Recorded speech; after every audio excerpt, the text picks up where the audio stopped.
Bonsoir à toutes et à tous. Bienvenue pour ce troisième. Allô. Allô. Allô. Allô. Allô, ça a commencé. Donc, bonsoir à toutes et à tous et bienvenue pour ce troisième épisode de Penser les autres. Donc, je suis Bruno, le directeur du Manège, et je vous présente Jean-Pierre Chrétien-Goni, qui est metteur en scène et anthropologue, ingénieur des mines, docteur en philosophie. Il en fait des choses, cet homme. Lou Cantor, qui est chorégraphe, et Laurent Pichot, qui est aussi chorégraphe. Si on a voulu présenter ce Penser les autres autour de la pratique artistique amateur et pouvoir d'agir, c'est parce qu'au Manège, en fait, on est très intéressé par le travail des non-danseurs et des non-danseuses avec les artistes que nous invitons. Et d'ailleurs, Lou Cantor va nous présenter cette saison un travail avec des primo-arrivants. Elle va travailler pendant un mois avec eux et elle en parlera tout à l'heure de son projet qui s'appelle Épopée à Reims. Et Laurent Pichot, ici présent, va faire un travail dans les Ardennes d'un jumelage entre deux communautés de communes le long d'un canal, et ça s'appelle Jumelage au canal. Donc je leur laisse la parole et nous avons jusqu'à 20h30, je crois. Voilà, bonne discussion. Merci.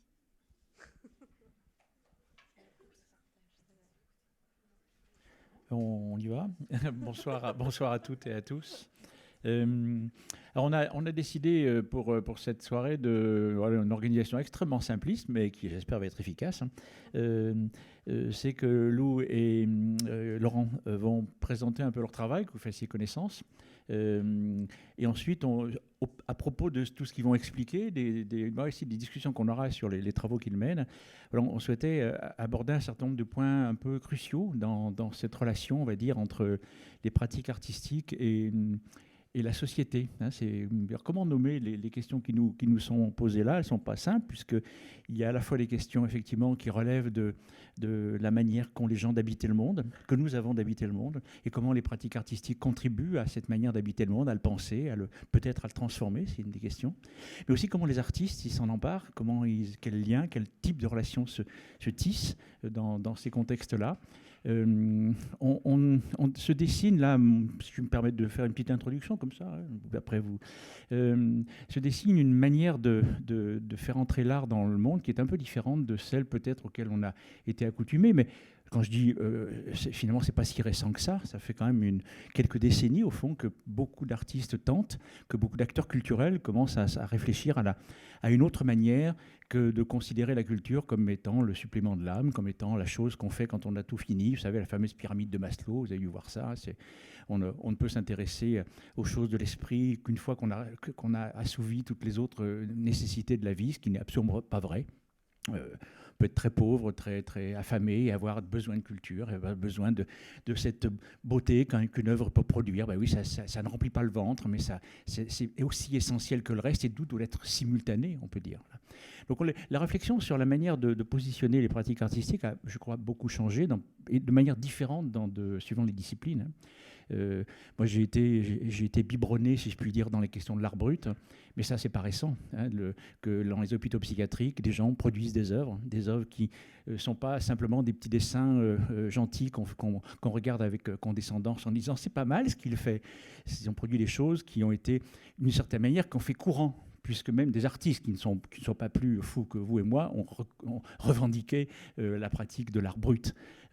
Donc cette notion du brut, qui depuis près d'un siècle a fait sa place dans le paysage esthétique, pas seulement français ni européen, mais plus large que ça. Cette notion de brut, elle est pour moi très intéressante à observer, à regarder, parce que c'est l'idée qu'il y a des productions spontanées. Et qu'au fond, ça a parfois d'ailleurs inquiété les artistes. C'est-à-dire que Dubuffet, par provocation, lorsqu'il exposait les premières œuvres d'art brut, il exposait aussi parfois ses propres peintures à lui et les dessins de son enfant de 5 ans. Pour expliquer qu'au fond, le geste artistique, c'était plus compliqué que simplement de dire « je suis transpercé de beauté parce que je vois » ou de dire « oh, c'est là parce que c'est de l'art, parce que c'est exposé, point barre ». Donc c'est compliqué de penser ce que c'est que l'œuvre. Et la question de l'art brut a beaucoup posé cette question. Elle se pose toujours, c'est-à-dire quelles sont les œuvres que vous produisez, que nous produisons dans ces contextes-là, comment les nommer, qu'est-ce que c'est que faire œuvre dans ces conditions-là, Qu'est-ce que c'est que cette posture-là dont on parlait tout à l'heure d'amateur, qui est aussi une conception, alors moi qui me gêne un peu parfois, parce qu'elle nous renvoie alors l'amateur, c'est une autre histoire en fait, hein, c'est une histoire j'allais dire, du 19e siècle, c'est une histoire où, voilà, moi quand je travaille avec des gens qui sont en prison, c'est pas des amateurs. Au sens, ils n'aiment pas spécialement au départ faire du théâtre, ils n'aiment pas du tout, même. Ils n'ont pas envie, ils veulent être juste avec des copains, et puis du coup ils vont découvrir, et puis des fois ils ne vont pas aimer, ils ne vont pas recommencer. Enfin, on n'est pas du tout dans les pratiques qu'on imagine quand on prononce le mot amateur. D'où effectivement cette manière de dire les non-danseurs, les non-comédiens, pour désigner des non-professionnels, c'est-à-dire plutôt un rapport non pas à la pratique elle-même, mais un rapport la manière d'exister qu'on a avec elle. Donc, ce n'est pas simple d'aborder toutes ces questions, mais c'est assez passionnant, surtout de les aborder au travers de pratiques très concrètes. Parce qu'on peut faire plein de discours très, très savants, très jolis.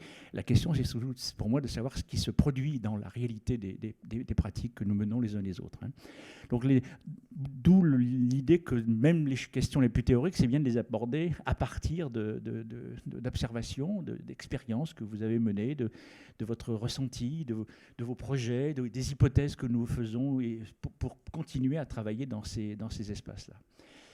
Je terminerai ce propos introductif en disant qu'effectivement, la question du pouvoir d'agir qui est aussi posée dans la question est celle, au fond, de l'effet que ça produit. Est-ce que réaliser ces pratiques, les mettre en œuvre, est-ce que ça transforme le monde ? Les artistes le croient depuis un moment, le monde ne se transforme pas tant que ça, n'est-ce pas ? En tout cas, comme on me le disait récemment, oui, c'est vrai, là, on pense tous révolution, sauf qu'elle a déjà eu lieu, et elle a eu lieu dans notre dos. Hein, c'est Bruno Latour qui raconte ça sur... oui, ça c'est déjà fait, hein, c'est fini, là. Maintenant, on a juste à penser la fin. Hein, c'est comme ça qu'il le raconte. Autant avoir une bonne fin en parlant du monde, hein, et des humains, mais on en est là.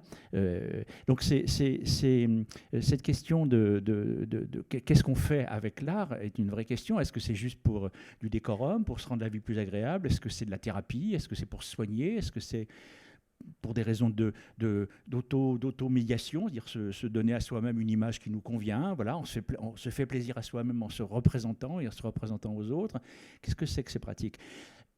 La notion de pouvoir d'agir, elle est née il n'y a pas si longtemps que ça, sous des formes assez différentes, en se disant au fond que la transformation du monde social et politique auquel nous assistons tous le raconte, nous sommes préoccupés par l'idée de savoir ce que nous pouvons faire au monde qui nous entoure. Est-ce qu'on a la main ? J'ai l'impression qu'on est de plus en plus persuadés que nous ne l'avons pas. L'avons-nous déjà eu ? C'est une autre histoire, mais nous ne l'avons pas. Et je pense que la crise politique dans laquelle nous sommes, globalement, hein, largement, est une crise qui nous raconte ça, qui nous dit dans la défiance vis-à-vis des instances politiques, vis-à-vis des représentations, des idéologies auxquelles ma génération a pu croire, et peut-être, je ne sais plus auxquelles vous croyez vous, les nouvelles idéologies possibles. Est-ce qu'avec tout ça, on a la main sur le monde qui est autour de nous, dans lequel on vit? Est-ce qu'on a des possibilités d'y agir? Et plus on est une personne qui vit des difficultés de l'existence, plus cette question est cruciale. On peut penser avoir la main quand on est un dirigeant, quand on est un intellectuel, un artiste, qu'on a beaucoup de liens et de relations et qu'on fait beaucoup de choses dans la vie. Est-ce qu'on le pense encore quand tous les matins on se lève à 6 heures pour aller ramasser les poubelles dans les rues? Est-ce qu'on pense qu'on a la main? Est-ce qu'on a le choix de vivre ce qu'on voudrait vivre? Est-ce qu'on a ce monde-là, on le fabrique ou pas? La notion de pouvoir d'agir est une notion qui essaye de dire que peut-être, grâce aux pratiques artistiques et culturelles, peut-être, et pas seulement, il serait possible, question qu'on va se poser, de donner aux personnes qui participent à ces projets de nouvelles compétences, ou de confirmer ces capacités qu'elles pourraient avoir, que nous pourrions tous avoir, d'interagir avec le monde en ayant un peu de pouvoir sur lui. Parfois modeste. Hein. J'ai un mouvement psychiatrique qui est en Angleterre qui s'appelait The Recovery Movement. Alors la traduction, c'est le mouvement de la restauration. Était en fait constitué par des patients qui réclamaient le droit au recouvrement de la santé. Alors le recouvrement, mais au sens, pas seulement la guérison, mais au sens de, oui, mes symptômes, je les ai plus, je les ai moins, je vis avec, hein, souvent c'est le cas, mais est-ce que j'ai pu redevenir un citoyen ? Quelqu'un qui vote, qui a des idées, qui peut défendre ses points de vue. Est-ce que dans le processus dit de guérison, est-ce qu'on peut aller plus loin, aller vers cette possibilité de retrouver sa posture de sujet, de citoyen et de sujet politique? Donc ils ont beaucoup réfléchi là-dessus, et j'ai retenu un slogan, c'est des patients d'une association espagnole qui me l'ont donné comme ça, en disant, mais tu sais Jean-Pierre, nous on ne demande pas le pouvoir, on demande juste la chose suivante, rien sur nous sans nous. Nada con nosotros sin nosotros. Rien sur nous sans nous. Réfléchissez à cette phrase qui est une phrase profondément politique, qui est peut-être même assez radicale. Alors, elle ne dit pas « je veux le pouvoir pour décider à la place des autres », je veux juste que les choses qui me concernent, je sois impliqué dans les décisions qui sont prises à mon endroit. Donc là, on commence peut-être à penser à un pouvoir d'agir qui n'est pas simplement l'idée d'une sorte de pouvoir global qu'on aurait sur le monde et sur les gens, mais un pouvoir sur nos vies. Il me semble que vos générations sont un peu préoccupées par ces trucs-là. Je crois, hein, moi je dis ça de haut et de loin et de vieux. Donc le pouvoir d'agir, mettre en lien le pouvoir d'agir et les pratiques artistiques, ça a peut-être du sens, mais ça a du sens non pas parce qu'on le dit, mais parce que ça se montre. Hein. Et je pense que c'est aussi une des questions qu'on aura à travailler, à se dire ensemble, c'est à quel endroit vous le voyez. Moi j'aimerais bien que... Alors c'est parfois ténu, parfois difficile à prouver, peut-être que des fois on ne sait pas ce que ça donne, on n'est pas sûr, que les preuves sont indirectes, mais quand même on continue et qu'on a peut-être des raisons de continuer. Dernier point, j'ai déjà dit un dernier, mais j'en fais un tout petit dernier pour la route. Un antépénultième, oh oui. Aujourd'hui, toutes ces questions de relations entre art, culture, société, elles s'apprécient sous une autre perspective, un nouveau prisme qui est... C'est pas si vieux, hein, c'est la déclaration de Fribourg, c'est 2007, qui s'appelle l'angle des droits culturels humains. D'accord ? Alors, on aura peut-être un moment de discussion sur ces questions, sur si ces choses vous intéressent, sur que représentent et que racontent ces droits culturels. Qu'est-ce qu'ils disent ? Juste pour vous signaler que ces droits culturels nous introduisent déjà une dimension de la culture qui va au-delà de la culture avec un grand C. Hein, c'est-à-dire c'est la culture, oui, la culture avec un grand C y est, mais elle est DS aussi, la culture, dans ses droits. Et en fait, elle concerne ce qu'on appelle tous les éléments anthropologiques d'une culture. C'est-à-dire non seulement les beaux-arts, si je puis dire, mais les savoirs, les connaissances, les religions, les façons de penser, toutes les manières qu'un être humain a de se représenter le monde et de se représenter aux autres.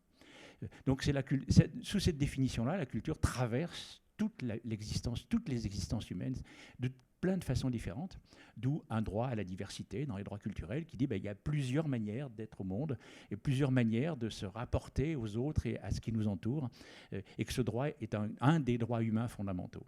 Donc, on ne va pas entrer dans le détail de manière technique, mais enfin, il y a 8 droits fondamentaux qui sont consignés dans cette déclaration qui s'appelle la déclaration de Fribourg de 2007, et qui essaye de raconter, au fond, que chaque personne a le droit d'être reconnue dans sa dignité et dans ses choix. Le droit à l'identité, le droit de choisir de se référer à une communauté, le droit d'accéder au patrimoine, le droit de participer à la vie culturelle, le droit à la formation et à l'éducation, le droit à l'information, le droit à la coopération, et j'en oublie un, le droit à l'information. D'accord ? Donc tous ces droits-là sont des droits qui sont déjà des droits inclus dans les droits de l'homme, le droit humain, pour le dire plus exactement, mais qui ont été isolés, si je puis dire, par le groupe de Fribourg, pour insister sur la place spécifique que la culture a dans l'exercice concret des droits humains, pour que les personnes soient reconnues dans leur dignité. Le mot fondamental, c'est celui-là, c'est-à-dire que ça nous fournit, comme l'ensemble d'ailleurs des droits de l'homme, un horizon éthique sur lequel nous pouvons nous baser pour questionner, non pas nécessairement pour choisir des réponses, mais pour questionner. Voilà, c'est un peu le panorama, panorama ambitieux, parce que je pense que les travaux dont vous allez faire état, dont je parlerai aussi un peu, pour moi, ils sont importants, ils sont capitaux. D'accord ? Il y a beaucoup d'artistes qui aujourd'hui travaillent dans ces directions-là, essayent. Certains un peu à contre-cœur, mais il n'y a pas de raison qu'ils le fassent, ils n'ont pas envie, mais beaucoup y vont parce que c'est nécessaire pour les questions que je viens d'évoquer relativement au rapport au monde, mais aussi pour le travail de l'art. Moi, je suis persuadé qu'on ne peut pas continuer à faire de la peinture, de la danse et de la musique et de tout ça quand on est passé par ces rencontres. C'est pas possible. Parce qu'il s'est créé un lien et une façon de revoir ses propres manières de danser, de peindre et de faire du théâtre sur lesquelles on ne peut pas revenir et qui est un facteur, y compris esthétique, d'avancement. On y va ? Lou, tu commences ?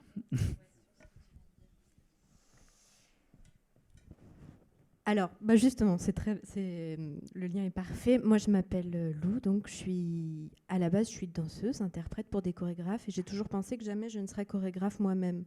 Je trouvais toujours que les chorégraphes avaient tendance à se mettre dans des situations qui étaient terribles et affreuses, à devoir diriger des gens et à devoir porter sur leurs épaules tout tout le travail qu'on a derrière et toutes les réflexions qu'il faut avoir et toute l'énergie qu'il faut avoir pour emmener un groupe avec soi. Donc j'ai dansé avec plusieurs chorégraphes, avec un certain plaisir. Et puis j'ai dansé plus particulièrement pour une dame qui s'appelle Béatrice Massin, qui est chorégraphe de danse baroque. Et il y a quelques années, elle a décidé de faire une pièce qui s'appelle Masbé et qui était autour de la migration, qui était, c'était en 2016, donc l'époque où on commençait, nous, à entendre beaucoup parler de la migration en France. Et donc sa question était, si nous, Français, on se retrouvait à migrer, qu'est-ce qu'on amènerait avec nous ? Quelle danse on retrouverait si on devait poser nos bagages ailleurs ? Est-ce qu'on reparlerait de la danse baroque ?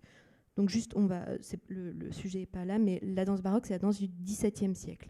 Donc elle est partie de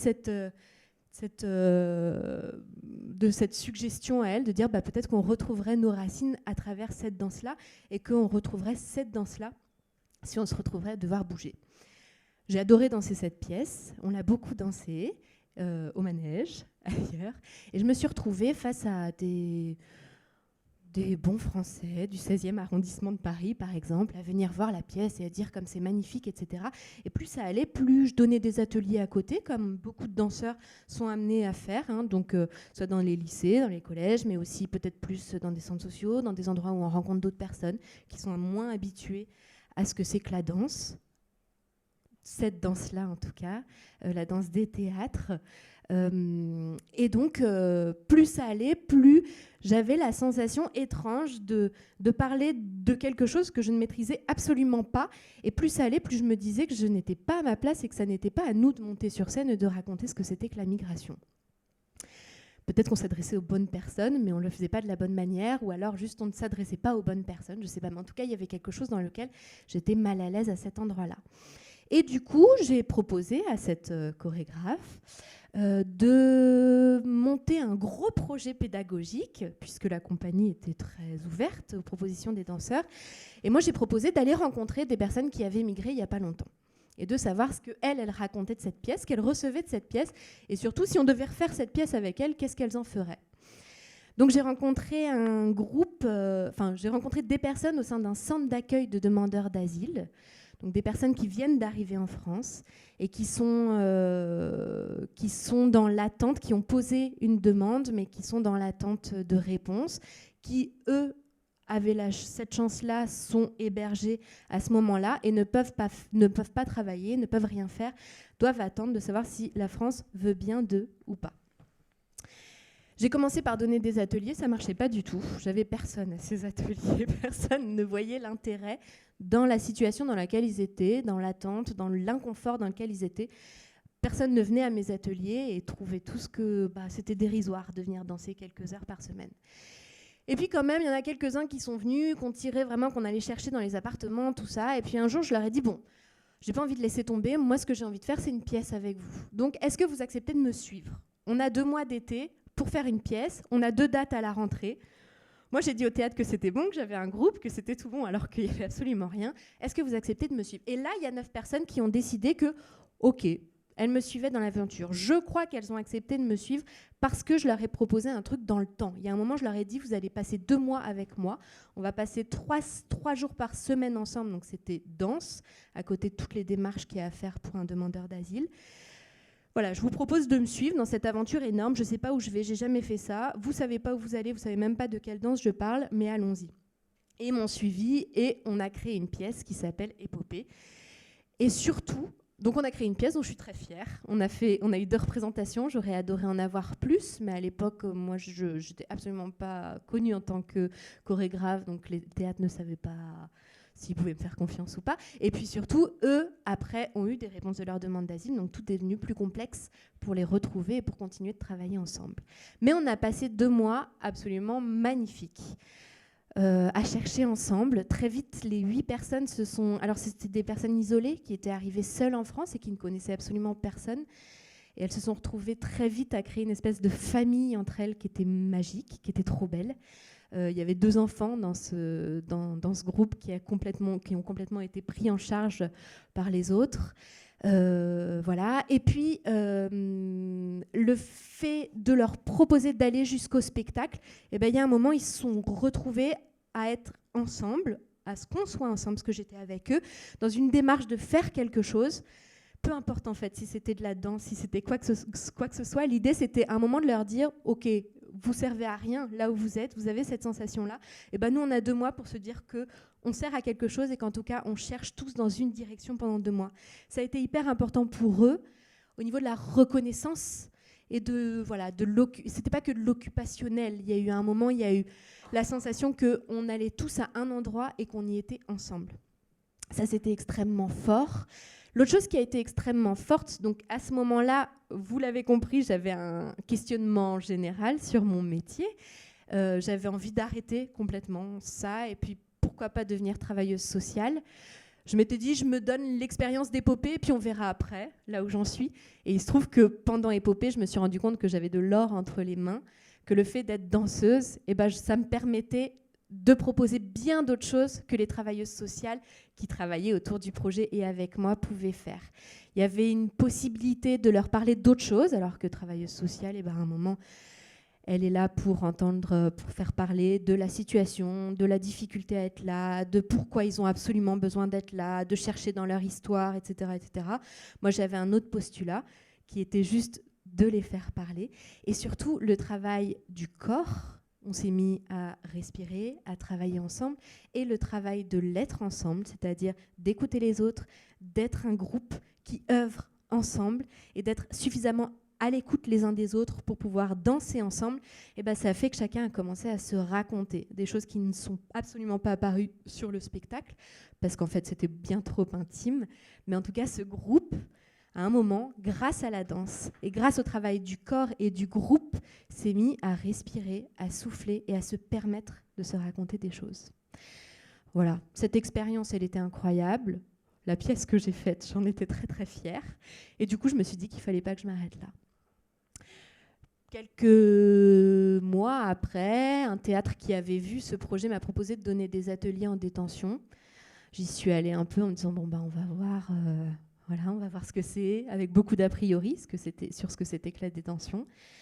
J'ai donné quelques ateliers, ça a été une rencontre tellement sublime, à la hauteur de ce qui s'est passé sur la première aventure qui était Épopée, que la détention m'a proposé de continuer à donner des ateliers. J'ai dit d'accord, mais on monte un spectacle. On a passé 1 mois et quelques, aussi intensément que sur Épopée, avec des personnes qui n'étaient absolument pas là pour danser à la base. C'est exactement ce qui était raconté tout à l'heure. Ces personnes-là, elles pouvaient sortir de leur cellule pendant les ateliers et elles pouvaient se retrouver et être ensemble. Et avec ces hommes-là, on a créé une pièce dont je suis tout aussi fière. Et ces hommes-là, ce qui est magnifique, c'est qu'ils ont vécu ce lâcher-prise aussi. Ils se sont racontés. Ils ont raconté énormément de choses. Mais l'autre chose qui était encore plus forte sur Les Danses du Crépuscule, donc ma pièce avec les détenus, c'est qu'eux avaient la sensation, en tout cas ceux que j'ai rencontrés, parce que l'idée que j'ai maintenant, c'est qu'on ne peut avoir aucun a priori sur les personnes qu'on rencontre, qui que ce soit. Mais ces personnes-là avaient un grand manque de confiance en eux et s'étaient peut-être retrouvés en détention à ce moment-là parce qu'ils avaient la sensation qu'ils n'étaient pas capables de faire des choses bien et de travailler. Et il se trouve que de leur proposer pendant 1 mois et demi de travailler, au début, ils me disaient non, on n'en sera pas capable, on ne pourra pas monter sur scène, on n'a pas cette force.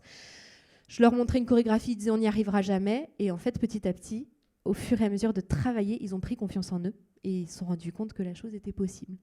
Et ça, c'était un cadeau magnifique que de les voir monter sur scène et d'être capables et d'être même fiers de présenter ce qu'ils avaient à présenter.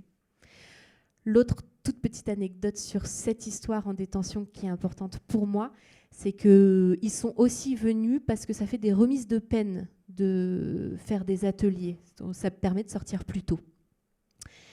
Donc ils venaient pour ça. Ils ont eu leur moment de délibération avec les juges plus tôt que prévu, grâce au projet, qui était un projet énorme, qui n'avait jamais été monté dans cette détention, parce que monstrueux.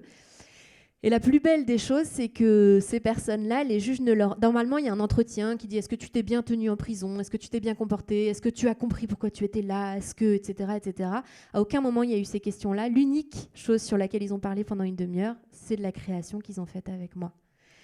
Et eux sont sortis de cet endroit en disant en fait, on ne m'a pas parlé en tant que détenu. On a passé 1 demi-heure et pourtant, c'était des juges, c'était des personnes qui étaient de la détention.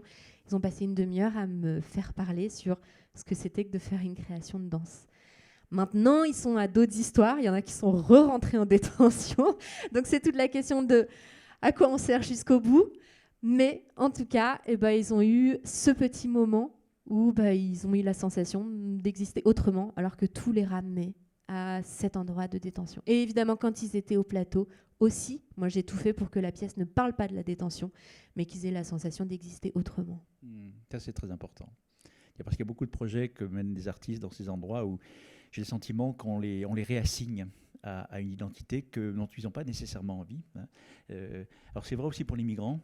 Le nombre de spectacles, de projets qui se font autour de l'histoire des migrations. Alors, est-ce qu'ils ont envie de le dire ? Oui, si oui, allons-y. Sinon, est-ce qu'ils n'ont pas envie de faire autre chose ? Dans mon théâtre, dans le 19e, j'accueille un artiste qui s'appelle Jamil Yildiz. Il me dit que je suis le premier à l'avoir accueilli comme artiste et pas comme artiste en exil. Parce que mais c'est pas malveillant de la part des gens parce que c'est intéressant, dire c'est un artiste en exil, il y a quelque chose d'attirant sur l'histoire qu'il a, on a envie de la connaître. Ben oui, mais lui, a-t-il envie de la raconter ?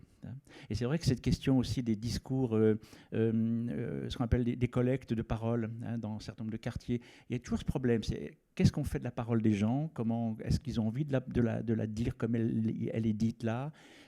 Moi, je me rappelle un jeune homme qui est dans un colloque comme ça avec toute une série d'experts et de spécialistes, et puis un responsable d'un centre social vient en disant on a fait un projet formidable avec une metteuse en scène et puis des accueillis d'un centre de réfugiés. Et il y avait deux là, il y avait Christophe et Michel qui étaient là, elle était super contente, c'était génial. Elle dit alors Christophe, racontez, nous avons fait un spectacle sur vos histoires. Il dit oui, et on l'a représenté à Grenoble. C'était, vous vous rappelez, oui, il dit oui, c'était très bien, large sourire, il a raconté. Il dit ben voilà, on a raconté nos histoires, c'était bien le spectacle, hein. C'était très humiliant.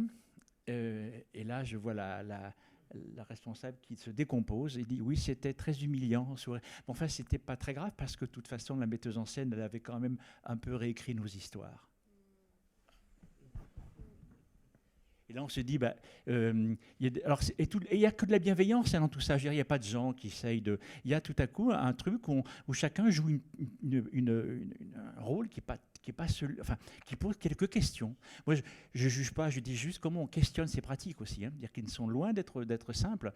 Quand on est en détention, tu as très bien dit, oui, ils retombent. Hein, voilà.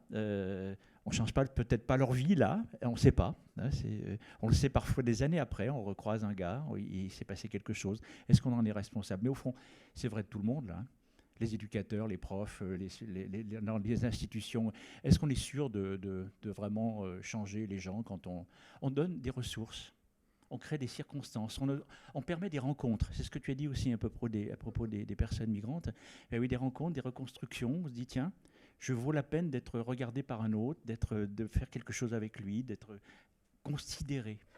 La question de la dignité, qui est toujours à l'œuvre dans ces affaires, toujours à l'œuvre. Du coup, j'ai monté ma compagnie avec l'expérience en détention en me disant que mon but, moi, était de faire monter sur scène des gens qui n'étaient pas danseurs, pour essayer de reprendre les termes... Donc des gens non danseurs et qui seraient dans des situations particulières. Ça m'a mis 1 an déjà pendant le confinement. C'était parfait, j'avais que ça à faire, à réfléchir à comment nommer ces personnes avec qui j'ai envie de travailler. Et justement, il y a toujours la question, et je me la pose constamment, de me dire est-ce que c'est du voyeurisme que de demander à des personnes qui sont dans des situations difficiles, donc pour l'instant des personnes migrantes, des personnes détenues. Qu'est-ce que c'est de leur demander de monter sur scène et de proposer à tout un public qui va très bien de venir, et pourquoi ces gens viennent les voir, et qui je suis moi pour dire oh bah vous allez voir, ils sont super, vous allez voir des gens incroyables, vous allez être surpris. Il y a un peu animal de foire quand même qui est moi un gros questionnement dans ma compagnie. Alors justement, j'essaie de déjouer ça en me disant que à aucun moment que les personnes déjà disent ce qu'elles veulent sur un plateau, que le gros travail ne consiste pas à leur faire dire quelque chose ou danser quelque chose, mais d'essayer de récolter ce qu'eux accepteraient de raconter ou de danser. Donc pour ça, on essaye de trouver des protocoles qui feraient qu'à aucun moment je force la main à quelque endroit que ce soit. Et puis il y a aussi toute la question effectivement de se dire que ce qui est important, c'est de faire monter sur scène des personnes et de se dire que ce sont des personnes. Je les rencontre parce qu'ils sont dans une certaine situation à ce moment-là, mais dès lors que je leur propose de monter sur scène, sont une personne comme n'importe qui en fait, c'est une pièce que je pourrais faire presque avec n'importe qui. Il se trouve que c'est ces personnes-là que j'ai rencontrées à ce moment-là. Peut-être je peux montrer... Oui, montre un petit bout, ouais, c'est bien. Ouais. Un ou deux, alors. On va commencer par le teaser en détention parce qu'il est fait avec des meilleurs moyens. J'avais pas d'argent pour la première pièce. J'en avais un peu plus. Voilà. Pardon.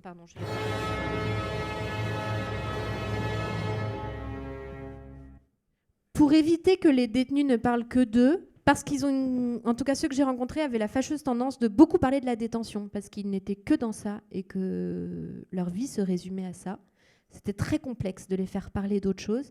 Il était évident que je ne voulais pas qu'ils parlent de la détention, pour tout ce qu'on s'est raconté. Et du coup, je me suis dit qu'il fallait que j'amène de moi, que la solution pour qu'eux ne parlent pas que d'eux, c'était que moi aussi, je leur partage ma vie. Et j'ai un petit amour pour Mozart, et du coup, je leur ai fait rencontrer Mozart.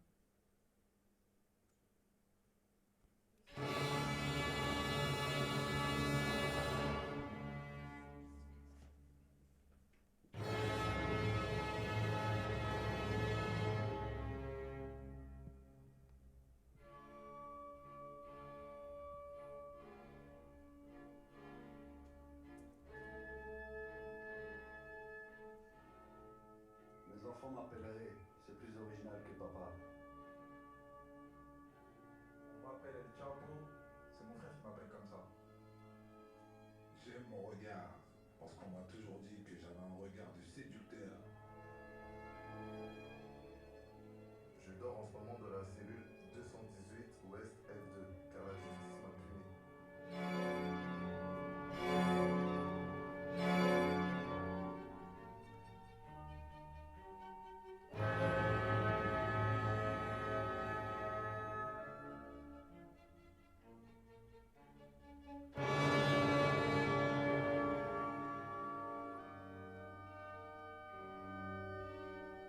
Pour 20 ans, je serai grand-père, j'espère. À la retraite, au soleil, et profiter des jours restants.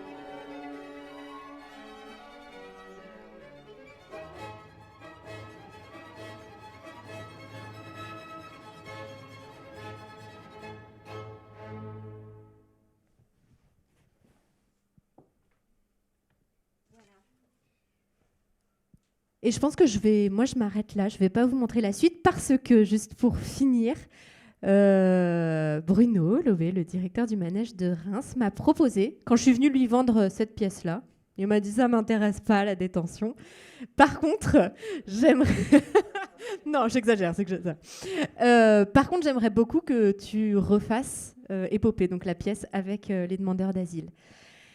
Je suis ravie parce que du coup, c'est ma première pièce. Je vais pouvoir la retravailler. Je vais pouvoir continuer à peaufiner et à aller encore plus loin dans les premières idées que j'ai eues comme ça, que j'ai lancées avec ce groupe, alors que je faisais ça un peu à l'arrache, il faut le dire.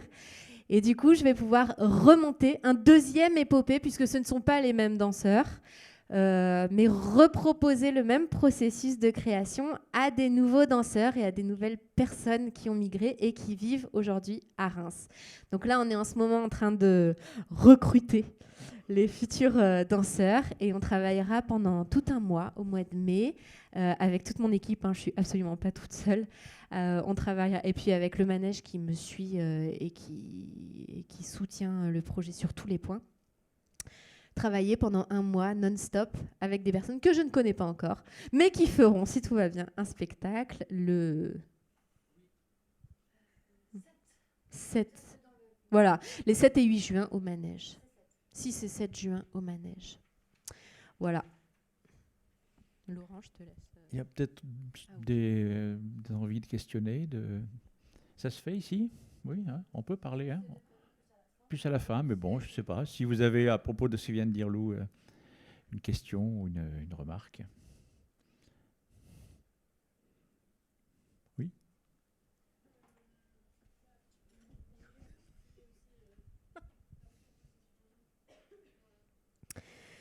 Oui, il y a eu un échange évidemment.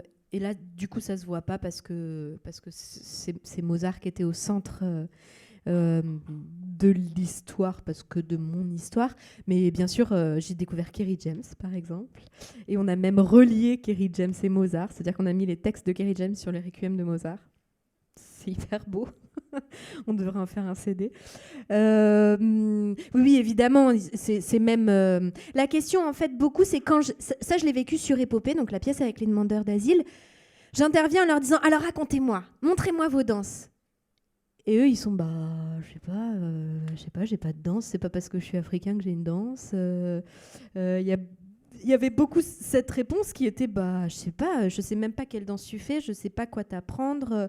C'est très dur, c'est comme si moi j'étais face à vous en atelier et que je vous disais, allez-y, montrez-moi et apprenez-moi. Et qu'est-ce que vous voulez mettre sur scène? En fait, pour les personnes qui n'ont aucune idée de ce que c'est que ce plateau et de ce qui s'y passe, c'est trop compliqué. C'est pour ça que je me suis dit qu'il fallait que j'amène quelque chose pour commencer la rencontre.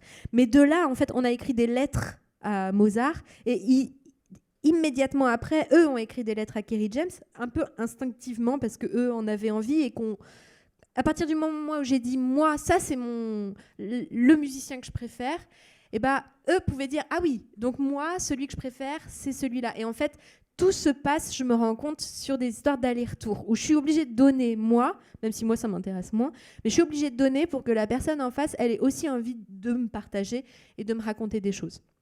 Donc moi, je suis arrivée avec Mozart parce qu'il fallait bien que j'ai quelque chose en arrivant et qu'il fallait bien que je travaille pendant tout ce confinement sans savoir avec qui j'allais être, parce que les détenus n'étaient pas les mêmes que ceux que j'avais rencontrés 2 ans avant, au début du projet. Mais après, évidemment, l'idée était de récolter un maximum de ce qu'eux avaient envie de raconter et de faire que la pièce les raconte eux, vraiment. Vous avez raison, la question c'est comment la rencontre se produit. Et là, moi j'ai souvent un souci avec les projets qu'on mène, c'est le temps dont on dispose pour qu'elle ait lieu. Alors tu me disais Laurent que vous êtes sur des projets longs, ça c'est une autre affaire, hein. Mais quand on est sur des projets courts, parce que l'institution, parce que les financements sont comme ça, peut-être qu'on a tendance un peu à forcer les choses, mais dans tous les domaines, hein. Comment est-ce qu'on pourrait ne pas les forcer ? Comment est-ce qu'on pourrait prendre le temps de rencontrer, d'accord ? Et le temps de l'écoute. Alors on ne va pas parler là-dessus. Moi, je travaille avec des artistes dans l'Essonne sur un gros projet. J'ai la direction artistique d'un gros projet dans les mondes médico-social. Je passe mon temps à dire aux artistes, arrivez sans projet. Et alors, tout le monde regarde, même la DRAC a accepté. Ouais. Mais parce qu'on défend l'idée que ça va naître de la rencontre et que si on est trop préparé dans sa tête à dire mais je veux ça, à faire ça. Alors là, tu le dis bien parce que c'est que tu dis je viens avec ma mise à moi. Je viens me poser quelque chose là au milieu entre nous. Mais effectivement, il faut que le temps que le mixage se fasse et que la rencontre ait lieu. Tu aurais rencontré des Afghans, la danse. Il t'aurait débordé de danse. Voilà. Donc, mais il faut le rencontrer, ça, et prendre le temps de le faire. Et il y a un autre souci aussi dans ma compagnie un peu spéciale, c'est que pour parler à un théâtre, par exemple, moi je rêve de réussir à faire des tournées de mes pièces, c'est-à-dire de se dire qu'il n'y a pas juste les 2 représentations qui finissent la création, mais de se dire qu'en fait, cette pièce est aussi valable qu'une autre et que du coup, on peut partir en tournée. Non seulement pour l'histoire et pour l'énergie que je mets dans une création, mais aussi parce que pour eux, en fait, l'idée que le projet ne s'arrête pas à la fin de notre mois de création, mais qu'en fait on peut vivre sur plusieurs années à se retrouver et à reconvoquer ce spectacle qu'on a créé ensemble à un moment. Et ça, c'est un gros problème avec les théâtres, c'est-à-dire que je suis censée parler du projet avant même qu'il existe. C'est compliqué pour n'importe quel chorégraphe ou metteur en scène de parler d'un projet avant qu'il l'ait créé. Oui. Mais moi, d'autant plus, c'est que je suis censée partir sur le travail, sur les gens, et ces gens-là, je ne les connais pas encore. Et du coup, effectivement, il y a quelque chose de très déstabilisant de se dire je vends quelque chose et je veux que quelque chose fonctionne sans même savoir face à qui je vais être et du coup sans même savoir à quoi ça va ressembler, puisque l'idée est vraiment de construire à partir d'eux. Et quand l'institution partenaire, que ce soit un espace social ou même la détention, ne met pas les conditions pour que ça continue, c'est aussi une question. En discutant ensemble, en préparant ça, je rappelais la fin du film des frères Taviani qui s'appelle César doit mourir, qui est l'histoire de la mise en scène d'un texte de Shakespeare en détention en Italie. Regardez ce film, il est très beau. Et il se termine par cette phrase terrible de l'acteur principal qui était condamné à perpète et qui donc qui est un acteur extraordinaire, hein, parce que vous verrez le film. Le film se termine sur la phrase qu'il prononce en italien et il dit: depuis que j'ai rencontré l'art, ma cellule est devenue une prison. Pour les gens qui font ce qu'on fait, nous, c'est terrible d'entendre ça, parce qu'on a envie de croire l'inverse. Mais ce serait l'inverse s'il y avait quelque part la possibilité pour lui de faire quelque chose de ça. Et ça, c'est une vraie question qu'on a tout le temps. C'est-à-dire qu'on peut... Les aventures auxquelles on invite les gens, et on ne sait pas, est-ce que c'est notre boulot aussi, nous artistes, là, de les continuer pendant des années? Je ne sais pas, peut-être, dans certains cas, mais pas toujours. Comment les institutions sociales, je ne sais pas, l'école, tout ça, comment est-ce que ça prend le relais? Comment est-ce qu'on continue à avoir... Pour moi, je rêve qu'on n'arrête pas, quoi. Qu'on n'arrête pas, que les gens n'arrêtent pas une fois qu'ils ont pu rencontrer. Je l'ai dit, le début, c'est ça ce qui est difficile, c'est démarrer. Mais après, quand c'est parti, pourquoi est-ce que ça s'arrête? Pourquoi est-ce que personne ne fait en sorte que ça continue différemment, après un chorégraphe, un danseur, après un musicien? Il y a tellement de choses possibles pour rendre cette présence, excusez-moi de le dire bêtement, mais cette présence de la beauté dont on a tous besoin, quoi. Je veux dire, pourquoi est-ce que ce n'est pas possible de la continuer sans fin? Et je ne parlerai pas des EHPAD aujourd'hui parce que ça me mettra en colère un peu sur comment on traite les gens en fin de vie. Hein. Ils n'ont pas besoin de ça, non? Comme les migrants, comme tous ces gens, ils n'ont pas besoin de rencontrer, d'exprimer, de dire. On ne peut pas continuer. Comment on continue? Voilà. Moi, j'ai pour ça que je m'accroche encore. Hein, c'est comment on continue. Comment on continue. Comment on continue. Laurent, on continue avec toi? Bonsoir. Je vais essayer de trouver un autre axe pour compléter et du coup présenter en même temps mon parcours. Donc, je suis chorégraphe. En 2001, un peu par hasard, moi, j'ai fait une pièce en extérieur, ce qu'on appelle une pièce hors théâtre, qui était un solo. Et cette expérience m'a tellement marqué, elle m'a tellement bousculé dans mes processus habituels d'artiste que j'ai décidé de continuer de travailler dehors, ce qu'on appellerait dehors. Et en fait, j'y suis encore. J'ai décidé, depuis donc 2001, je n'ai pas fait de pièce en théâtre. Et la question, on va dire, des amateurs est arrivée au fur et à mesure. C'est un long cheminement parce qu'en fait, le plus grand bouleversement que j'ai vécu à faire une pièce chorégraphique dehors, c'était que je me suis vu reproduire un théâtre à l'extérieur, avec une frontalité, avec une manière de guider le regard, les spectateurs qui me regardaient. Alors, bien sûr, j'avais le goût du dehors, je construisais une perspective, ce qui n'est pas possible dans un théâtre, etc. Donc, j'avais beaucoup comme ça d'idées de vouloir rester dehors, mais j'ai eu un horizon comme ça négatif en me disant comment continuer de faire des pièces, d'inventer du chorégraphique, mais sans que je reproduise du théâtre à l'extérieur. Et donc, ça m'a demandé un temps très long, j'ai envie de dire, d'une forme de déconstruire un peu beaucoup de choses qui étaient le simple fait de faire, en tant que chorégraphe, une pièce comme si j'étais à l'intérieur. Ce qui a bougé, j'ai envie de dire, c'est beaucoup de choses. C'est les processus de création. C'est-à-dire, imaginez que quand vous êtes dehors, donc vous faites une pièce pour un lieu, vous êtes toujours vu par les passants. Et cette question vient complètement bouleverser ce qu'est une répétition. C'est-à-dire que quand on fait une répétition, c'est pour montrer seulement normalement un produit final sur un plateau, en théâtre, dans une date de représentation. Mais là, quand vous êtes à vue systématiquement, la médiation que vous portez de votre propre travail est complètement bousculée. Les gens viennent vous dire « mais qu'est-ce que vous êtes en train de faire ?» etc. Et donc du coup, voilà, un des grands chocs que j'ai eu à gérer a été de me dire comment finalement, en tant qu'artiste, je porte mon propre travail, je fais la médiation de mon propre travail. Quand je travaillais, on va dire, de manière plus classique dans un théâtre, en fait, on fait sa pièce, on va voir un programmateur, et puis après, c'est toute j'ai envie de dire, la machinerie au sens structurel du terme, qui va chercher les publics, qui crée la médiation. Mais là, d'un seul coup, moi, en tant qu'artiste, je devais porter déjà la médiation. Et ça m'a fait déjà un premier décalage. Deuxième décalage, ça a été, pour ne pas reproduire un théâtre à l'extérieur, éviter de faire des choses trop spectaculaires. C'est-à-dire que d'un seul coup, je l'ai subi très rapidement, si vous mettez un danseur au sol, vous pouvez être sûr que 10 minutes après, la police municipale arrive ou les pompiers arrivent parce que quelqu'un vous a vu au sol et n'a pas compris la situation. Donc cette question-là du code spectaculaire, qu'est-ce que ça veut dire de faire des choses qui n'appartiennent pas au site lui-même? Et donc c'est en me posant et en voyant que si ce que je faisais était trop spectaculaire, d'un seul coup, les passants devenaient des spectateurs habituels, c'est-à-dire ils se mettaient en face ou ils se protégeaient, etc. Il y avait des mécanismes d'être spectateur dans l'espace public qui m'échappaient. Et donc il fallait que, c'est ce que j'appellerais, j'ai dû baisser le tonus spectaculaire pour que ce que je fasse ait une qualité propre au lieu et non pas soit tout de suite un spectacle à regarder. Et donc, ce corps-là, un peu moins spectaculaire qu'avant, ça m'a fait rencontrer finalement les amateurs, au sens où je me suis dit, et à ce moment-là, je travaillais avec des danseurs professionnels, si je baisse leur tonus musculaire, j'allais dire, spectaculaire, c'est aussi musculaire, si je retire là une certaine virtuosité, si je retire une certaine étrangeté, en fait, tout le monde peut le faire. Et ça a été un déclic important qui m'a fait penser la question du public autrement aussi.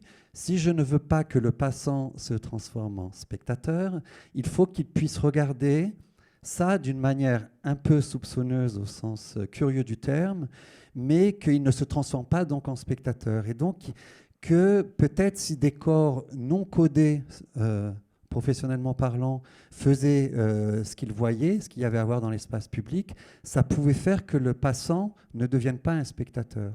Donc vous voyez, en fait, il y a plein de curseurs en fait, qui ont dû bouger dans ma manière de vouloir continuer de travailler, qui était, encore je le répète, surtout ne pas reproduire un théâtre dans un espace qui n'est pas aménagé pour ça. Et donc la question de c'est quoi faire une danse dans un lieu et quelle serait la danse du lieu, que ça soit à la fois dans le corps des actants, mais aussi dans le corps des passants et des gens qui habitent le lieu.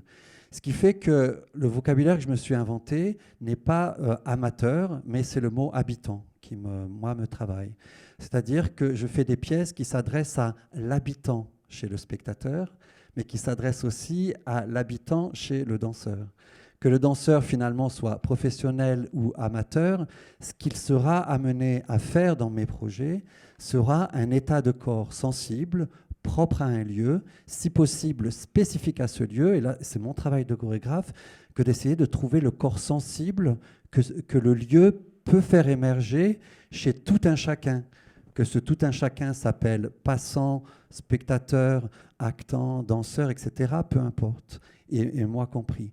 Et donc, du coup, pour baigner dans cette qualité-là, j'ai envie de dire, d'interaction, j'ai décidé de faire des projets qui posent, du coup, des questions qui n'appartiennent pas qu'à l'artiste, à savoir de poser des questions sociétales.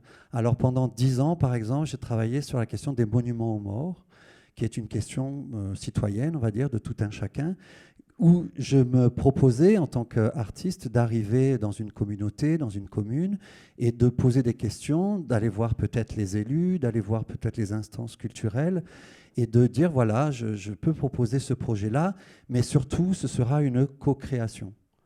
Je ne viens pas avec un projet clé en main, je veux inventer de zéro avec les questions que vous vous posez, avec les questions et possiblement le savoir-faire que j'ai. Mais c'est une autre manière, que ce que tu disais aussi, d'arriver aussi et d'être un peu dénudé, ou en tout cas de baisser le tonus artistique et de baisser ce que j'appelle le sex appeal de l'artiste, qui est souvent convoqué pour son savoir, pour son aura, pour son prestige, etc. Et ça m'a fait énormément bouger du coup ce travail de poser des questions sociétales par une pratique chorégraphique. Ça m'a fait bouger complètement aussi, j'ai envie de dire, ma position sociale d'artiste. À savoir que je ne suis qu'artiste au sens diminutif du terme. Et j'ai besoin des autres pour co-créer des projets. Et donc voilà, créer les conditions d'une co-création, d'une synergie avec des habitants, ça devient mon travail chorégraphique. C'est pour ça que j'arrive avec des thèmes sociétaux, j'ai envie de dire, qui concernent tout le monde. Les monuments aux morts, bon, je ne l'ai pas du tout anticipé naïvement, mais j'ai commencé ça en 2006-2007. Et puis est arrivé 2014, qui était le centenaire de la Première Guerre mondiale, qui était aussi donc les centenaires des premiers monuments aux morts, donc qui m'a fait aussi inventer le projet autrement. En ce moment, je travaille, et c'est ce qui fait la nature du projet que je fabrique avec le manège dans les Ardennes, c'est sur le jumelage entre les communes, jumelage que l'on connaît, que ce principe de jumelage qui est intéressant parce qu'en fait, il est sursymbolisé dans les discours, mais complètement, il ne se passe plus rien dans les jumelages. Et donc, c'est là où il y a des petites brèches, où j'ai l'impression que l'artiste peut venir rencontrer, et surtout sur cette question de quels sont les effets que l'on a avec, donc sur les amateurs, moi j'ai dit sur les habitants. Moi, il y a un truc qui m'importe beaucoup, c'est que plus j'ai fait de l'in situ, plus j'ai fait des projets en extérieur, moins je savais, en fait. Et du coup, j'ai envie d'être, je le dis maintenant, j'ai envie d'être modifié par les projets que je fais. Je n'ai pas envie d'être dans une position de savant ou de sachant qui viendrait faire le projet clé en main sur place. Et voilà, et cette figure de l'artiste, elle fait écho dans les discours des personnes qui m'accueillent. Je sens que, par exemple, des fois, il faut surtout pas dire que je suis chorégraphe, parce que le mot danse ou les représentations que les personnes ont de la danse empêchent complètement une capacité à être ouvert à une rencontre même, simplement. J'ai appris, par exemple, je devais faire un travail avec des collégiens à un moment donné sur la pièce sur les monuments aux morts.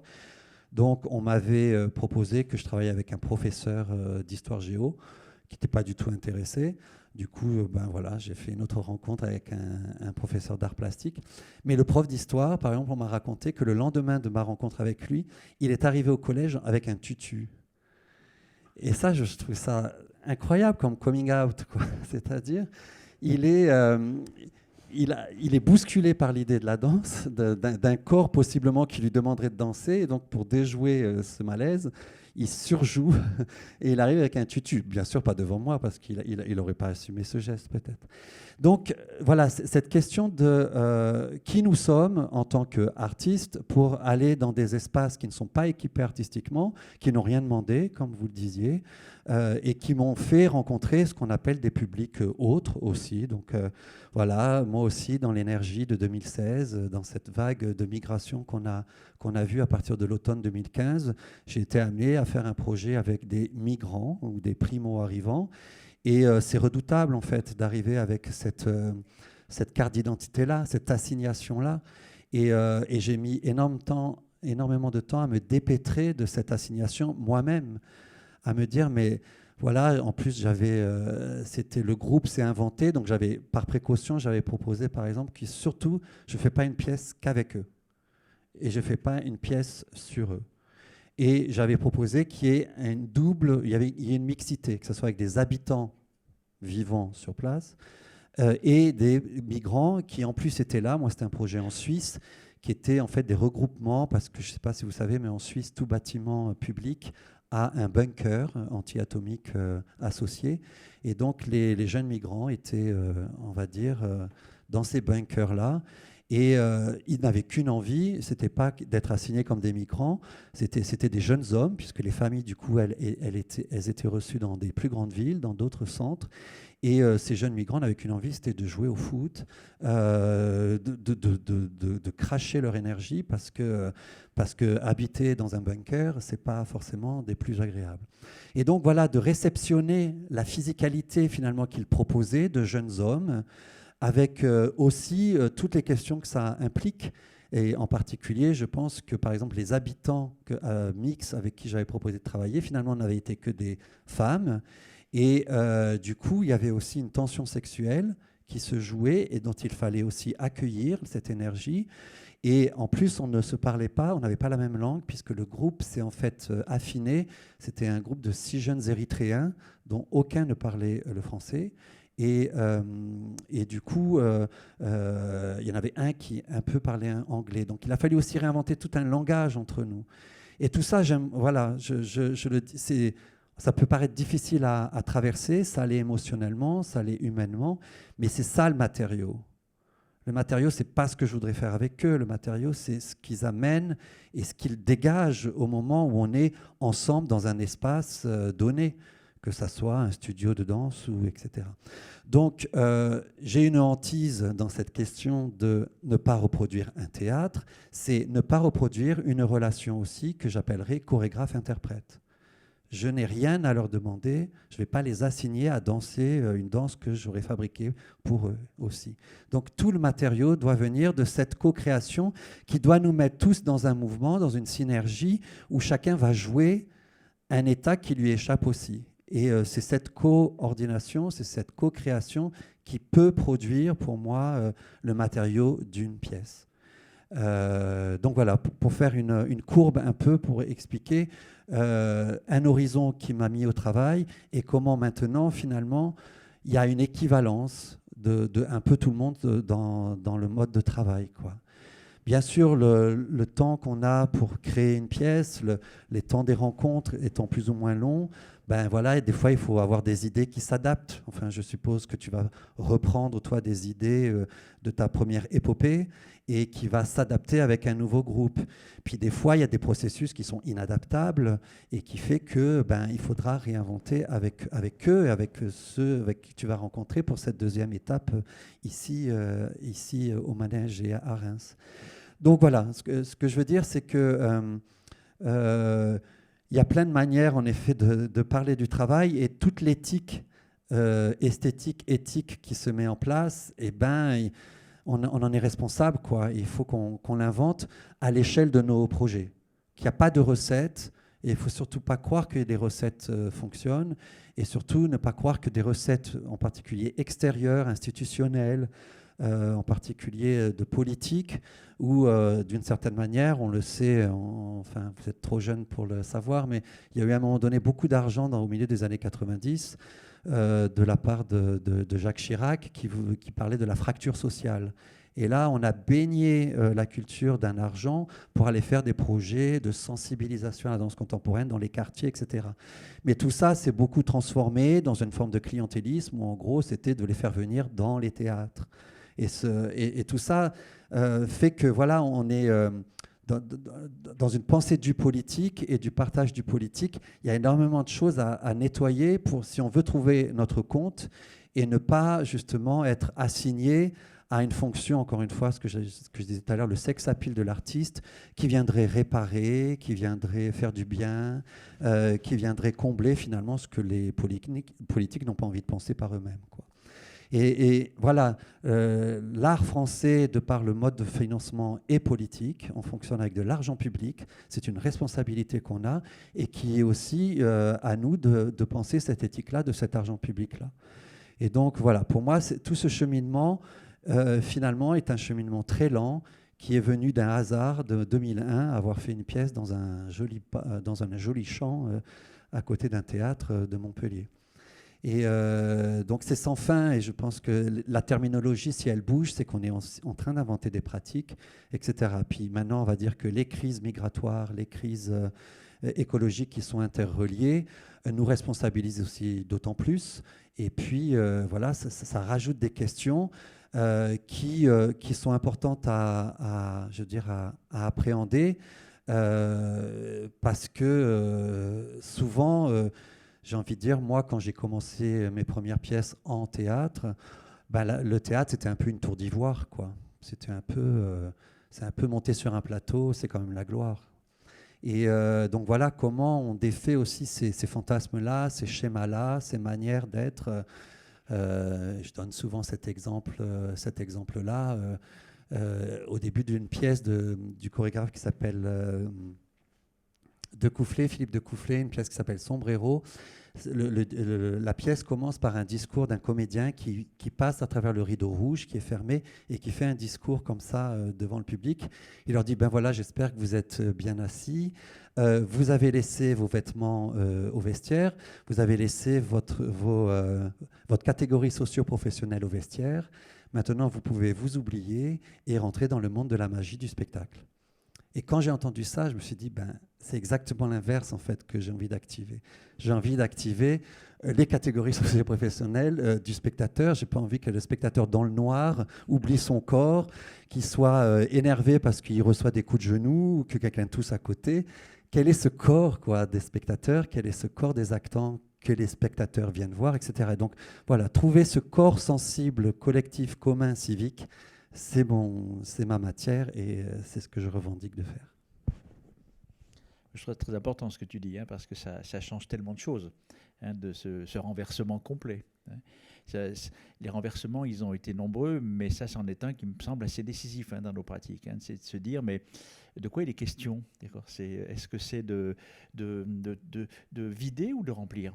Est-ce que c'est de dire ou d'échanger? Schneeblin, quand il est sorti pour faire du théâtre de rue dans les années 80, on lui a dit, mais enfin, pourquoi tu vas dans la rue? Il a répondu, parce qu'il venait du théâtre. Il dit, parce qu'il faisait trop froid dedans.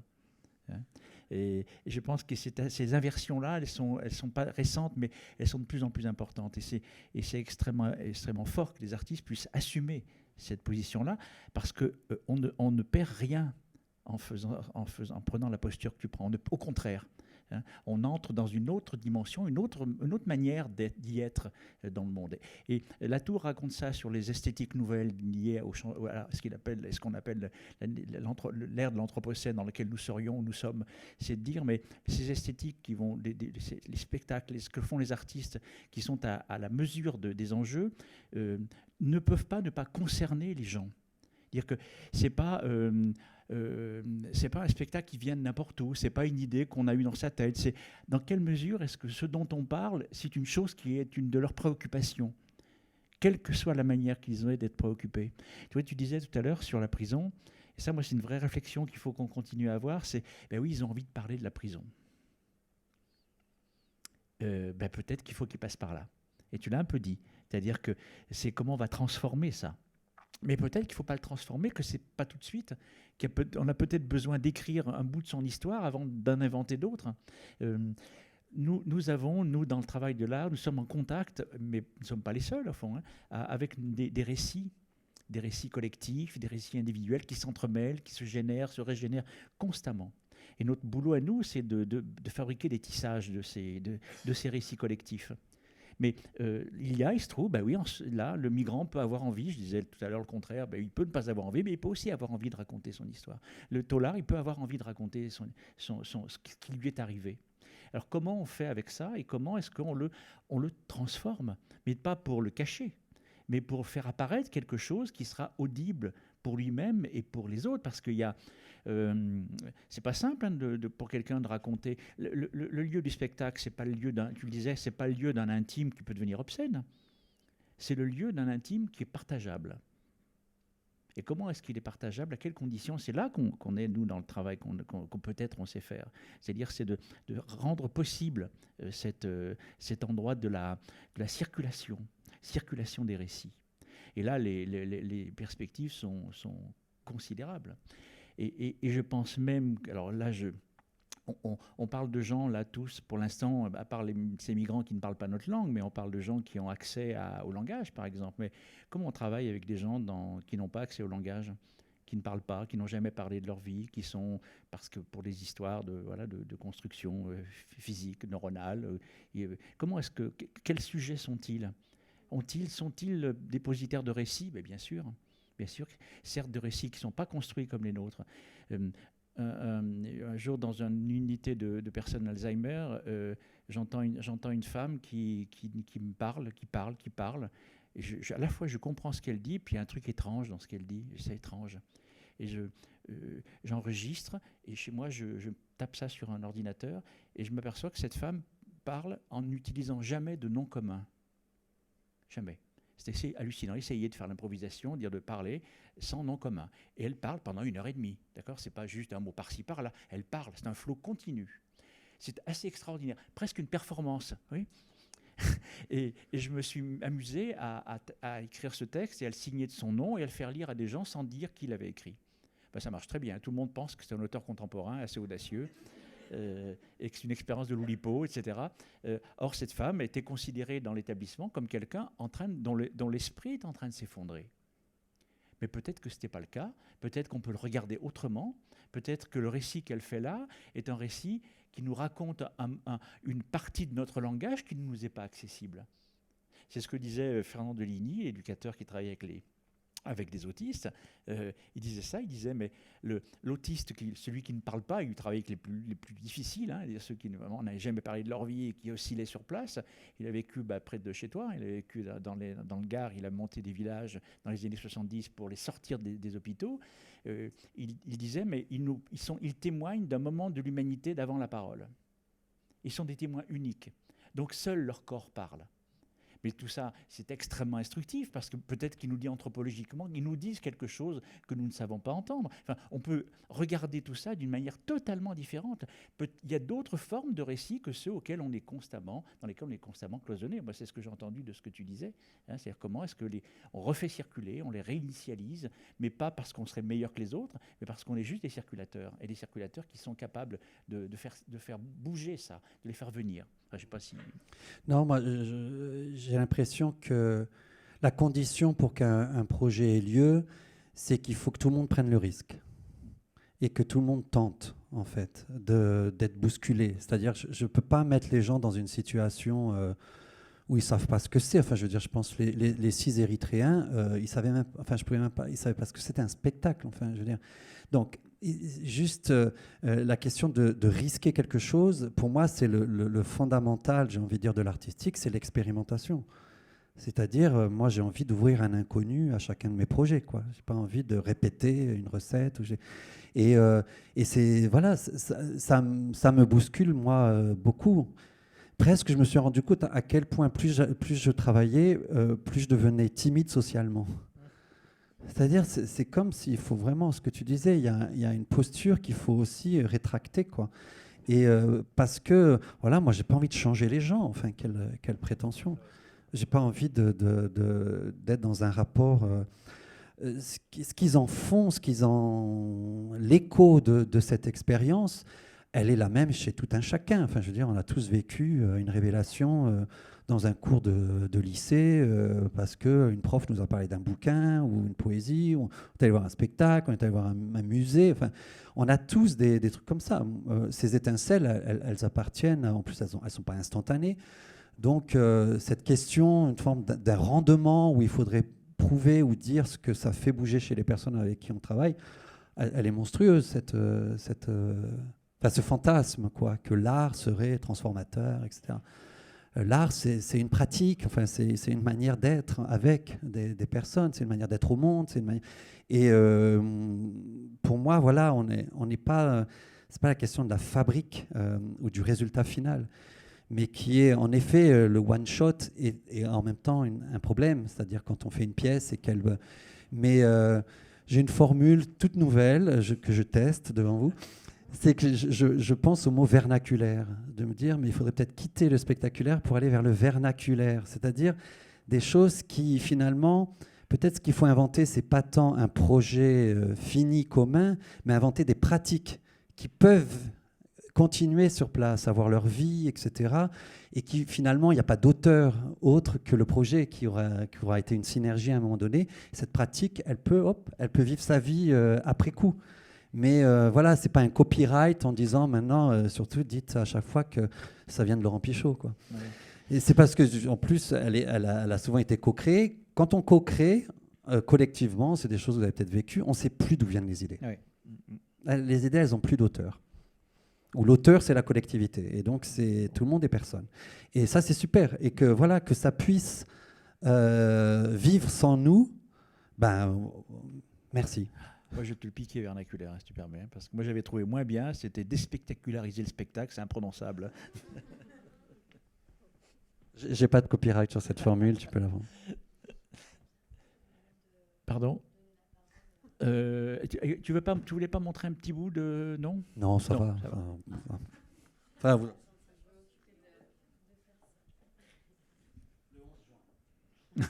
Ah oui, c'est ça, oui. Alors normalement, c'est écrit dans votre petit document qu'on vous a remis.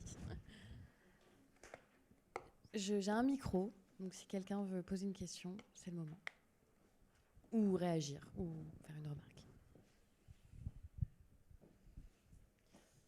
Vous êtes obligé un peu, là. Sinon, on va être obligé de partir en improvisation avec vous, ça va être plus compliqué. Hein. Au crayon, c'est ça. Allez, c'est le moment. Maintenant. Oui, parce que c'est filmé, en fait, et ça permet... Voilà. Alors, il faut que je reformule un peu ma question, si on est filmé au micro. Dans le micro, ce sera mieux.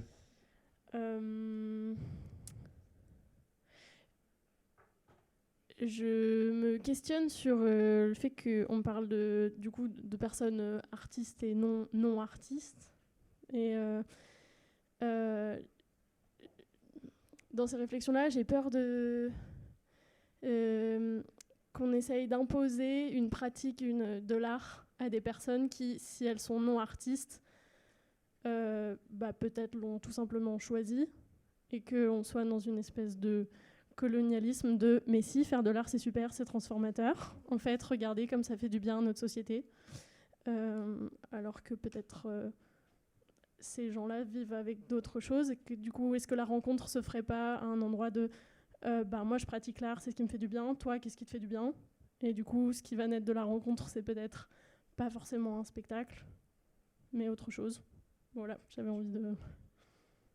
Voilà.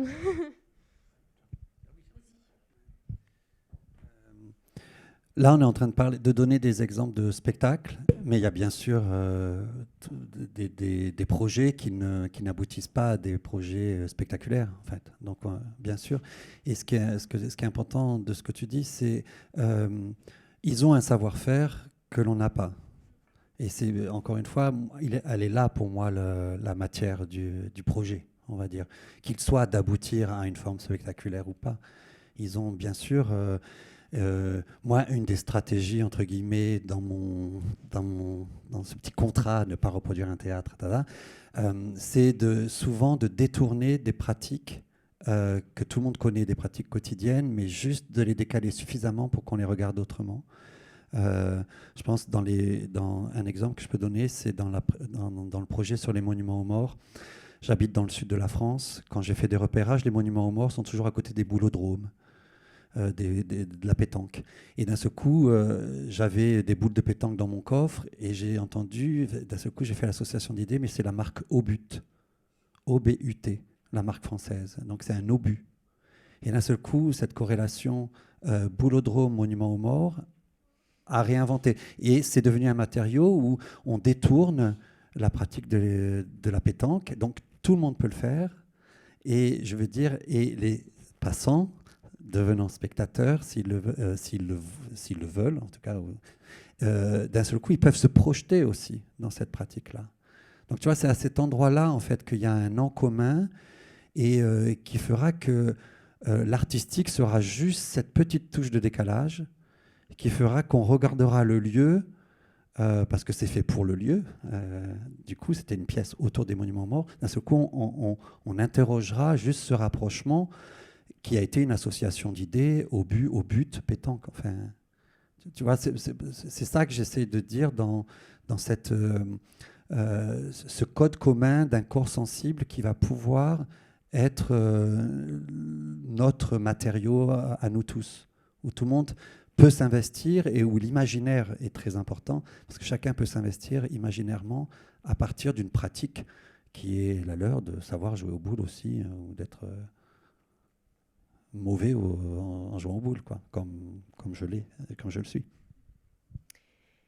Et je crois que moi qui voulais par exemple arrêter de danser au moment où j'ai commencé à travailler avec des personnes non professionnelles, moi je propose de passer par la danse ou par le spectacle parce que c'est ce que j'ai à proposer, parce que c'est ce que je connais.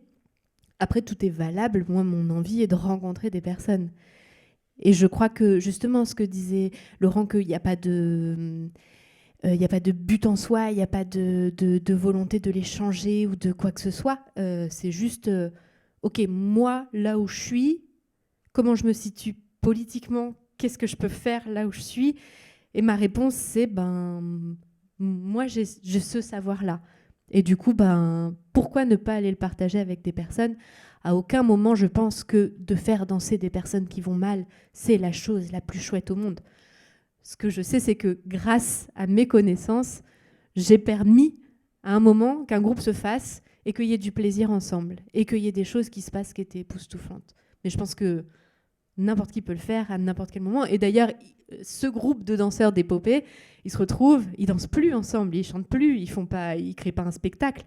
Mais en fait, chacun est là où il est et chacun propose ce qu'il est pour continuer à nourrir ce groupe. C'était un point de départ parce que c'est mon média à moi. Je veux dire, on est tous des raconteurs d'histoires. Pascal Quignard disait très bien, les humains sont... L'homme est un animal asservi au récit. Tous sont des raconteurs d'histoires. On n'arrête pas, partout, tout le temps. Donc on est là-dessus. Après, comment on les raconte? C'est ça, comment, avec quels moyens, qu'est-ce qu'on vient, avec quoi on vient, avec quels outils. Moi, il m'est arrivé de plus en plus de venir avec le théâtre et je sors avec pas une minute de théâtre. Il faut autre chose. Voilà. Il faut juste être prêt à ça. Alors peut-être que je ne sais pas faire, donc j'appelle quelqu'un qui sait faire. Voilà. J'ai fait des affiches récemment, j'ai fait plein de trucs, j'ai fait de la photo, j'ai même écrit des chansons, je n'ai jamais fait ça, parce que c'était ça qu'on avait envie de faire ensemble. C'est comme ça qu'on avait envie de raconter nos histoires. Moi, il me semble qu'il y a vraiment la figure de l'artiste expert, elle dégringole quoi, dans ces contextes-là, complètement. Quoi. Ça ne veut pas dire qu'au contraire, qu'on n'est pas porteur de plein de choses, on est ce qu'on est. Si on racontait des histoires ensemble, nous, on est peut-être un peu... Voilà, on raconte des histoires, comment on ferait ensemble pour le faire? Mais la réponse, elle n'est pas dans la tête, elle n'est pas à l'avant, elle est dans la rencontre, dans ce qui va se passer, de ce qu'ils sont, de ce que les gens veulent. Et ils ont le droit de ne pas avoir envie. Alors là, c'est super important de ne pas avoir envie, quoi. Super important. Et peut-être que c'est important aussi pour nous de penser qu'il peut y avoir du désir. Et que le désir, il est là, il existe chez tous les humains, un moment d'être là, de ne pas y être. Mais comment est-ce qu'on le met au boulot? Alors sans se mettre dans une position qui serait de dire nous on sait faire, c'est qu'il y a du désir qui circule. Moi je pense que ça, dans toutes les choses collectives dont tu parlais, il faut voir quand ça démarre, quand ça prend, on le sait, ça y est. Et à partir de ça, même des gens nouveaux qui arrivent, qui ne seraient pas intégrés dans le début du projet, ils entrent dans la danse. Voilà, tout n'est que balle.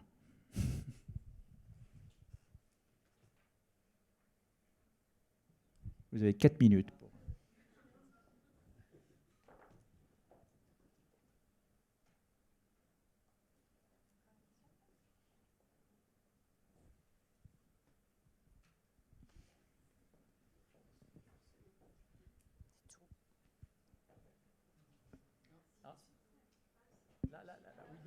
Il y en a deux d'un coup aussi.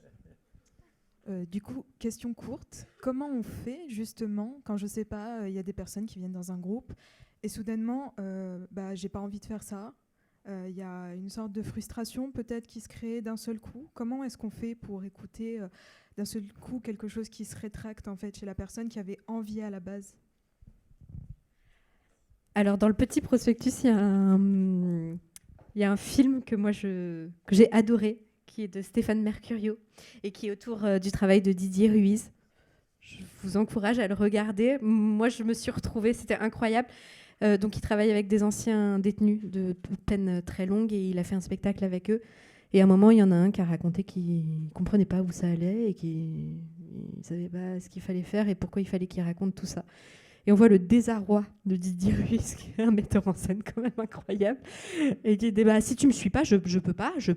Et c'est vrai que le nombre de fois où on est confronté à cette chose de la personne ne suit pas. Et en fait, c'est là où ça apporte énormément. Ce que dit Laurent, de dire je peux pas apporter quelque chose, je fais à partir de.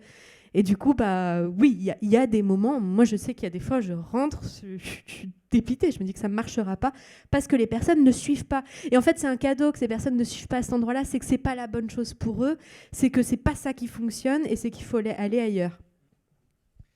Et c'est une question qui se pose si ces personnes-là sont un groupe constitué à qui il est demandé de faire le projet.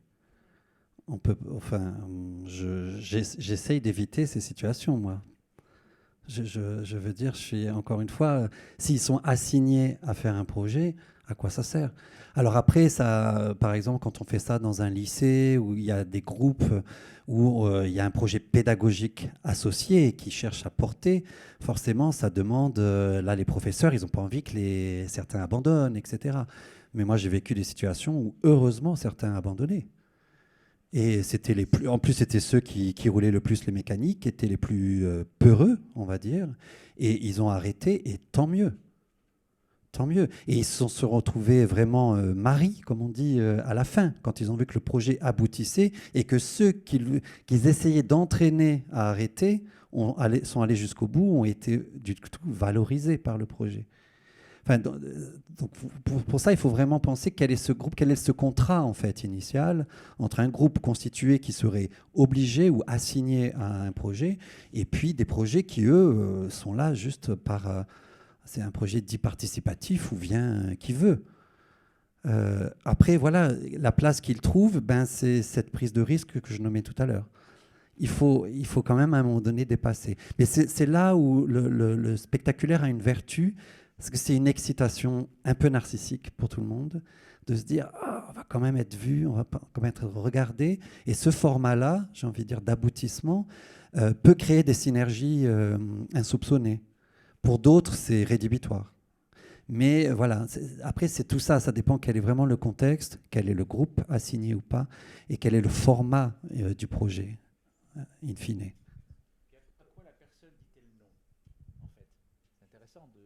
Il y a plein de places possibles, pardon. Et à quoi elle dit non? C'est pas simple.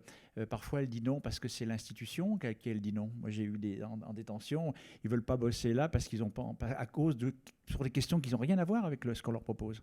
Mais ça, on n'y a pas accès. Mais c'est bien légitime, c'est comme ça. Et puis, il y a un moment où on peut s'apercevoir qu'il y a de multiples places dans le travail qu'on fait. De multiples places. Tout le monde n'est pas obligé d'aller sur un plateau, tout le monde n'est pas obligé de danser, mais même dans des endroits où on danse, on va sur les plateaux, il y a d'autres choses à y faire. On peut trouver une autre place. Qu'est-ce qu'on est prêt à faire pour que cette place soit trouvée par la personne? Et puis elle a le droit de partir. Ça, cette liberté est irréductible. Hein? Elle est fondamentale. Et dernière question, je crois. Bon, du coup, je vais essayer de faire très court. Alors, de ce que j'ai pu comprendre, la pratique du théâtre amateur, c'était un peu le théâtre de demain. C'est une pratique qui se généralise à la fois effectivement pour les publics en difficulté, mais également pour les publics généraux, avec les cours d'improvisation, les cours de théâtre qui fleurissent partout dans les villes. J'ai une question en particulier. Quelle est la suite après les spectacles que vous organisez avec ces publics en difficulté? Est-ce qu'il y a des retours? Est-ce que cela continue après à s'intéresser malgré tout au théâtre? Ou est-ce qu'une fois que l'expérience est passée, ils retournent à leurs difficultés et s'éloignent un peu de ce qu'ils ont découvert? Merci. Les forces de rappel sont très puissantes. D'accord? Voilà. Très puissantes. Hein?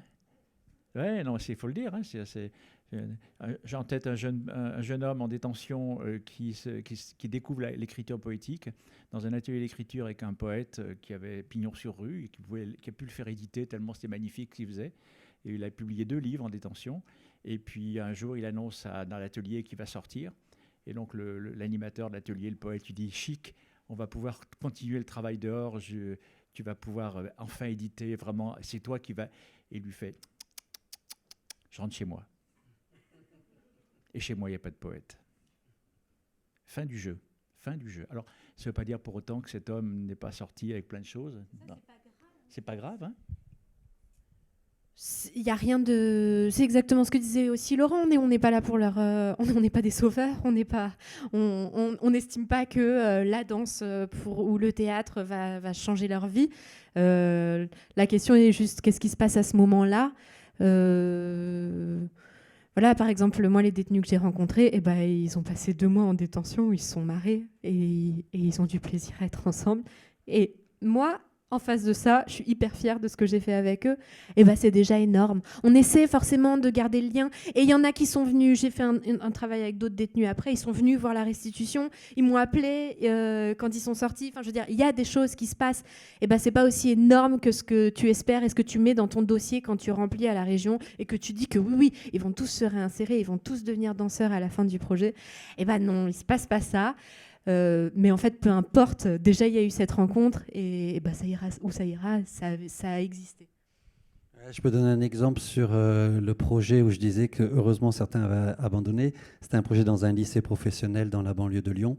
Et la plus forte émotion que j'ai eue à la fin de ce grand cycle, où on avait abouti à une visite guidée par la danse du lycée professionnel, qui invitait les parents, les gens du quartier, etc. Et un des ados qui avait passé, je crois que j'avais jamais vu son visage, il était avec la capuche, la tête baissée à chacun des ateliers pendant 6 mois. Et à la fin, le dernier jour, il était capuche ouverte et il était là, quoi. Il avait trouvé une présence au monde. Et je ne sais pas ce qu'il est devenu, moi. Peut-être que le lendemain, il a remis sa capuche, hein. Mais par exemple, il y a des suivis, il y a des conditions de suivi. Enfin, moi, je sais qu'avec des lycéens, j'essaye de les suivre, par exemple, parce que 10 ans après, qu'est-ce que vous êtes devenus, etc. Et c'est très beau parce que ils disent, voilà, moi j'ai fait ma vie comme ça, et forcément, il y en aura qui viendra vous dire, moi, ce projet m'a aidé à, etc. Mais enfin voilà, on n'est pas là pour se flatter les uns les autres, quoi. Mais la fameuse co-création qui m'importe, c'est un travail sur soi.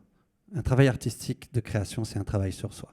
Et que du coup, si tout le monde joue le jeu du prise de risque, on travaille sur soi. Comment ce travail après s'investit dans une vie quotidienne, professionnelle, imaginaire, c'est des chemins de vie que chacun invente, quoi. Ce sera le mot de la fin, sauf si Jean-Pierre, tu veux encore dire quelque chose. Le mot de la fin, j'en ai plein. Alors... Merci beaucoup à tout le monde.